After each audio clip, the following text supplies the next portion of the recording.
Hello friends. आज हम लोग आज का ट्रेडिंग प्लान बनाते हैं। तो शुरू में हमने कल जो डिस्कशन किया था उसके बारे में क्विक रिकैप।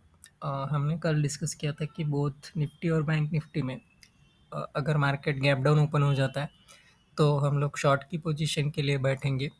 1:2 1 या 2 तक का रिस्क रिवॉर्ड स्कैल्पिंग के रेफरेंस पर हमने डिस्कस किया था। अ, हुआ क्या बेसिकली कि मार्केट गैप डाउन ओपन तो हो गया, ठीक है, लेकिन विद इन अ मिनट और टू वो बहुत ज़्यादा नीचे आ गया। जो हमारे लोअर साइड में जो टारगेट्स थे वो उसने एक ही मिनट के अंदर में दे दिए। एंड दूसरा चीज़ ऐसा हो गया कि इतना शॉर्ट टाइम फ्रेम के अंदर में ट्रेड के अंदर बैठने का कोई अपॉर्चुनिटी मैनुअल ट्रेड कर रहे हो आप तो नहीं मिल सकता। अल्गोरिथम ट्रेडिंग से अगर एंट्री हो गया तो हो गया। तो वो एंगल से मैं बोलूँगा कि कल के दिन हम लोग ट्रेड में एंट्री नहीं कर पाए। डायरेक्शन तो सही था लेकिन मार्केट अगर इतना फास्ट गिर जाता है, राइट, तो उसके अंदर कोई ऑप्शन नहीं बचता ट्रेड करने का। और उसके बाद तो अ, हमने स्कैल्पिंग के रेफरेंस पे ऐसा कोई बात नहीं किया था और मार्केट वैसे ही नीचे आ गया। तो चलिए आज का प्लान बनाते हैं। तो अगर हम लोग देखें निफ्टी और बैंक निफ्टी तो दोनों का चार्ट थोड़ा सा डिफरेंट है। डिफरेंट किस तरीके से है? तो देखिए यहाँ पर निफ्टी जो है ना, ये गिरा है कंटिन्यूअसली। यहाँ पर थोड़ा सा कंसोलिडेट किया उसने और उसके बाद वो फिर से गिर गया। हाउएवर बैंक निफ्टी में अगर हम लोग देखें तो बैंक निफ्टी निफ्टी के कंपैरिजन में ज़्यादा गिरा, फिर बहुत ज़्यादा ऊपर आया, फिर नीचे आया, फिर ऊपर आया। तो ये क्या है, ये थोड़ा सा कॉन्फ्लिक्टिंग सिचुएशन है। कोई क्लियर डायरेक्शन बैंक निफ्टी ने नहीं दिया जैसा कि निफ्टी ने दिया हुआ है। अगर हम लोग ओआई पल्स के हिसाब से देखते हैं तो निफ्टी के अंदर भी लॉन्ग अनवाइंडिंग है और बैंक निफ्टी में लॉन्ग अनवाइंडिंग और उसके बाद शॉर्ट कवरिंग हुआ है। ओके, लॉन्ग अनवाइंडिंग मतलब क्या, जिन्होंने लॉन्ग बनाया होगा वो लोग यहाँ से निकल गए हैं। और यहाँ पर क्या है, शॉर्ट कवरिंग मतलब जिन्होंने शॉर्ट बनाया था वो लोग निकल रहे हैं, राइट। तो ये इसलिए मैं बोल रहा हूँ कि ये दोनों एक दूसरे से एकदम कॉन्फ्लिक्टिंग लेवल पर बात कर रहे हैं। अगर हम लोग चार्ट भी देखें और हम लोग अगर ओआई के रेफरेंस पर भी अगर देखते तो ये थोड़ा सा कॉन्ट्राडिक्टरी सिग्नल हो गया। तो मोस्ट लाइकली अगर हम लोग आज देखेंगे तो हो सकता है निफ्टी और बैंक निफ्टी थोड़ा सा एटलीस्ट फॉर एन आवर और सो आई थिंक थोड़ा सा अपोजिट डायरेक्शन में मूव करने की कोशिश कर सकते हैं। तो अभी जो प्लान रहेगा कि ये थोड़ा सा सिंपल है आज का प्लान। स्कैल्पिंग के रेफरेंस पे ये प्लान मैं बोल रहा हूँ आपको, ना कि पूरे दिन के रेफरेंस पे ट्रेडिंग के लिए। तो निफ्टी का प्लान ऐसा है मेरा कि अगर निफ्टी ओपन हो जाता है पॉजिटिव में 21700 तक के लेवल तक, कहीं पर भी वो उसको पॉजिटिव साइड में अगर ये ओपन हो जाता है तो मैं शॉर्ट की पोजीशन बनाना चाहूँगा। अगेन टारगेट आज के दिन के लो तक के इसके अंदर में रहेंगे। ऊपर की साइड में एक 10 से 15 पॉइंट का स्टॉप लॉस डालकर 1:1 या 1:2 का एक स्कैल्पिंग का ट्रेड यहाँ पर डेफिनेटली बनता है। अगर हम लोग क्लाउड भी देखें तो ये क्लाउड के नीचे ही है, तो निगेटिव साइड में ट्रेड बनाना कंफर्टेबल रहेगा। अगर ये गैप डाउन वगैरह ओपन हो जाता है तो फिर मैं स्कैल्पिंग के रेफरेंस पर इसको कंसिडर नहीं करूँगा। हाउएवर अगर पूरा थोड़ा सा पूरे डे के रेफरेंस पर अगर हम लोग देखें तो 21500 तक के टारगेट यहाँ पर मिल सकते हैं, लेकिन वो थोड़ा सा प्राइस एक्शन देखकर बनाना पड़ेगा। स्कैल्पिंग का यहाँ पर कोई एज सच अपॉर्चुनिटी मुझे नज़र नहीं आ रहा है। मतलब स्कैल्पिंग इन द सेंस मेरे लिए ऐसा है कि पिछ पहले 2 या 3 मिनट में ही पोजीशन बनाकर मुँह मुँह को कैप्चर कर लो। अगर हम लोग बैंक निफ्टी देखते हैं तो बैंक निफ्टी में जैसे कि मैंने बोला कि यहाँ पर अभी ये शॉर्ट कवरिंग का थोड़ा सा कॉन्फ्लिक्टिंग सिनेरियो हो गया। फिर भी अगर ये बैंक निफ्टी और निफ्टी दोनों ही अगर गैप अप ओपन हो जाते हैं, ठीक है, ये जो कंसोलिडेशन का ये जोन है बैंक निफ्टी का पहले वाला, यहाँ तक ये कहीं पर भी ओपन हो जाता है तो मैं बैंक निफ्टी में भी शॉर्ट करना चाहूँगा। मिनिमम टारगेट जो रहेगा ये आज का क्लोज का जो वैल्यू था यहाँ तक का पहला टारगेट रहेगा और फिर उसके बाद फर्दर डाउनफॉल आ सकता है। स्कैल्पिंग के रेफरेंस पे अगेन लाइक 20 पॉइंट का यहाँ पर मैं स्टॉप लॉस लगाकर पुट की पोजीशन लेना चाहूँगा 40 से 50 पॉइंट्स के रेफरेंस पे। तो ये हो गया अपना निफ्टी और बैंक निफ्टी का प्लान। अभी हम लोग स्टॉक के बारे में बात कर लेते हैं। सो स्टॉक्स के अंदर में ओके, तो ये आयशर मोटर और टिक्सन, ये हमने परसों के दिन इसके अंदर में ये अच्छा खासा 100 पॉइंट्स का मूव को कैप्चर किया हुआ था। और उसके बाद फिर हमने डिस्कस किया था कि अगर ये लोग आज मत कल भी अगर निगेटिव ओपन हो जाते तो हम इसमें ट्रेड करेंगे, लेकिन ऐसा हुआ नहीं, राइट। तो आयशर मोटर और डिक्सन दोनों भी काइंड ऑफ पॉजिटिव में ही क्लोज हुए। तो अभी हम लोग इसको कंसिडर नहीं करेंगे ट्रेडिंग के लिए। उसमें तो ट्रेड बना नहीं, तो कोई प्रॉफिट लॉस का कोई ये नहीं है उसके अंदर में डिस्कस करने के लिए। देन हमने स्टॉक्स रेफर किए थे कल के लिए बाइकॉन। तो 280 का अप्रोक्सीमेटली हमारा टारगेट था, राइट। ये वाला जो लेवल था यहाँ पे समवेयर अराउंड ये वाला लेवल हम टारगेट कर रहे थे। तो बाइकॉन ने उसको अच्छा खासा वो लेवल पर टारगेट दे दिया।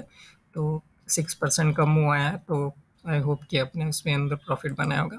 डेल्टा कॉर्प, इसमें भी हमने बाई का ही सिनेरियो रखा हुआ था। डेल्टा कॉर्प गया तो ऊपर है, लेकिन इवेंचुअली वो डाउन आ गया, तो कॉस्ट टू कॉस्ट में यहाँ पर मुझे निकलना पड़ा। बाइकॉन में अच्छा प्रॉफिट हो गया। एम एफ एस एल, इसको मैंने बोला था कि थोड़ा सा मैं इसमें लॉन्ग टर्म के लिए देख रहा हूँ, long term in the sense 4-5 दिन के लिए अराउंड 900 का टारगेट। तो यहाँ पर अभी तो ये कॉस्ट टू कॉस्ट ही चल रहा है। ये 0.85 पैसे का कुछ इसके अंदर में चेंज हुआ है, तो इसको इतना एज सच प्लस माइनस कुछ इसके अंदर में होता नहीं है। तो अभी आज के लिए अगर हम लोग प्लान बोले तो मैं एम एफ एस एल को अभी भी कैरी फॉरवर्ड ही करना चाहूँगा। अभी दूसरा जो स्टॉक रहेगा,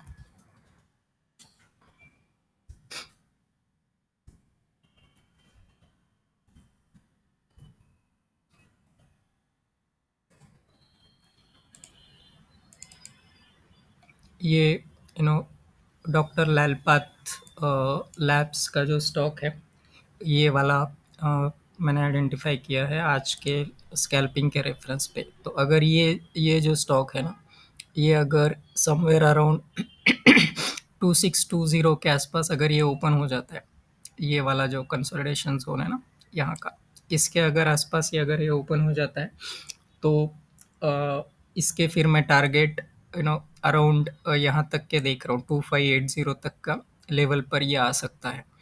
तो इसके अंदर अच्छा खासा 20-30 पॉइंट का मूव यहाँ पर कैप्चर किया जा सकता है। लेकिन अगेन जो भी मेरा एनालिसिस है, अगर ये गैप डाउन ओपन होता है तो ही ठीक है। अगर ये गैप अप ओपन हो जाता है, बिल्कुल फ्लैट ओपन हो जाता है, तो इग्नोर कर दो, फिर उसके बाद में ट्रेडिंग के लिए उसको मत सोचो।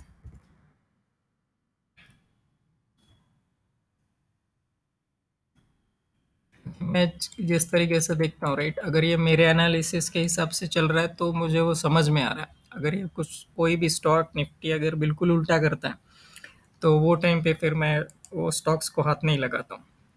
ठीक है, नेक्स्ट स्टॉक है हमारा एस्ट्रल। ओके, ये जैसे कि आप देख रहे हो, राइट, ये कंटिन्यूअसली निगेटिव इसके अंदर ही है। वो थोड़ा बहुत ट्राई करता है ऊपर जाने का, राइट, एंड देन इवेंचुअली फिर से नीचे ही आ जाता है। तो क्लियर इंडिकेशन है कि अभी ये निगेटिव जोन में चल रहा है। तो अभी इसमें ट्रेडिंग का प्लान कैसे है कि अगर ये डे के लो के नीचे ट्रेड करना शुरू कर देता है, तो इसके अंदर में मैं ये लेवल तक के टारगेट देख रहा हूँ, यहाँ तक के। और ये अगर ये इस लाइन को भी क्रॉस कर देता है, तो फिर फर्दर 15 से 20 पॉइंट का यहाँ पर फॉल हो सकता है। इसके लिए कोई बड़ी बात नहीं है, क्योंकि जैसा आप देख रहे हो, रेट ये कल ही 40 पॉइंट तक तो गिर ही गया था, राइट। तो उसके लिए और 40-50 पॉइंट गिरना कोई बड़ी बात नहीं होगी। तो दोनों ही स्टॉक लालपाथ और एस्ट्रल, ये दोनों में भी हम लोग निगेटिव ही मैं देख रहा हूँ। और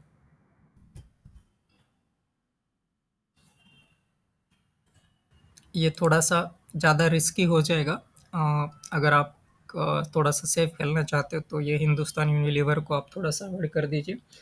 तो ये स्टॉक भी अगर हम लोग देखें, राइट, तो ये कंटिन्यूअस अप ट्रेंड में था, ठीक है। यहाँ पर बीच में थोड़ा-सा उसने कंसोलिडेट किया एंड देन इवेंचुअली ये नीचे आ गया, राइट। तो अभी अगर ये आज थोड़ा-सा नेगेटिव ओपन हो जाता है, ये जो लो है बना हुआ, ओके, इसके अगर ये नीचे ओपन हो जाता है, तो फिर इसके अंदर में मैं ये लेवल तक के टारगेट देख रहा हूँ, अराउंड 2580 के लेवल तक। ओके। इसमें एक जो प्रॉब्लम आपको ये आ सकता है कि ये ज़्यादा बड़े-बड़े मूव नहीं देता है। तो अ, हम लोग पुट के अंदर इसके अंदर बैठ भी जाएँगे तो बहुत स्लो इसके प्रीमियम मूव होंगे।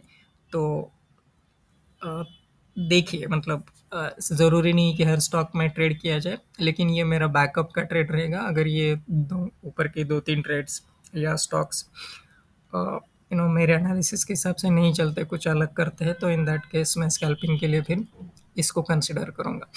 तो इन नटशेल हमारा स्ट्रैटेजी बिल्कुल सिंपल है। हम लोग निफ्टी और बैंक निफ्टी दोनों में भी गैप अप के बाद शॉर्ट करेंगे। एमएफएसएल ये तो लॉन्ग टर्म है, ये LL path, astral and Hindustan Unilever, तो ये तीनों ही शॉर्ट के रेफरेंस पर ही अ, मैं कंसिडर कर रहा हूँ। लॉन्ग साइड में एज सच अभी कोई आज के लिए मैं ट्रेड करना प्रीफर नहीं करूँगा, क्योंकि जैसे मैंने बोला, राइट, निफ्टी और बैंक निफ्टी कॉन्फ्लिक्टिंग सिचुएशन में चार्ट बता रहे हैं, वो ओपन इंटरेस्ट भी अलग अलग बता रहा है, तो ये बहुत ट्रिकी हो जाएगा आज किसी भी जगह पे लॉन्ग जाना। शॉर्ट इजी है क्योंकि मार्केट का ओवरऑल ट्रेंड ही निगेटिव चल रहा है, तो शॉर्ट में आई डोंट थिंक कि ज़्यादा प्रॉब्लम आएगा बोल के। So let's see how the market opens and then move from there.